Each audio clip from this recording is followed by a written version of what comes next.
ما درته ویل چې د کوم ناجایز نه پیدا دي هغوی سره موږ ټغره وهلي دي.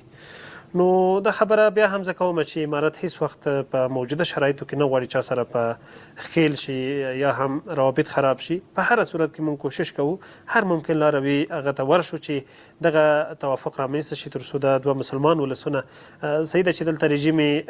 بدبخت دي یا هم د بل چا نه په ایجنډا باندې کار کوي یا هم په هر شرایط دوی کار کوي خو دلته د ولسونو موضوع دي دلته مسلمانانو مشترکات موضوع دي. په هر هغه صورت کې زموږ بهرنۍ پالیسي د پاکستان په برخه کې دا دی خو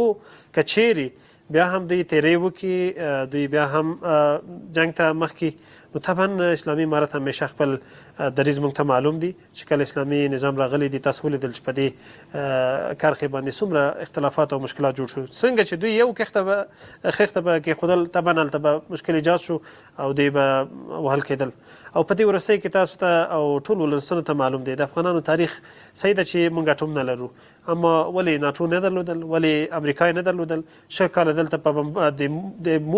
د بمانو مور دلته استفاده شو د دنیا مدرن ترین ټکنالوژي تا خو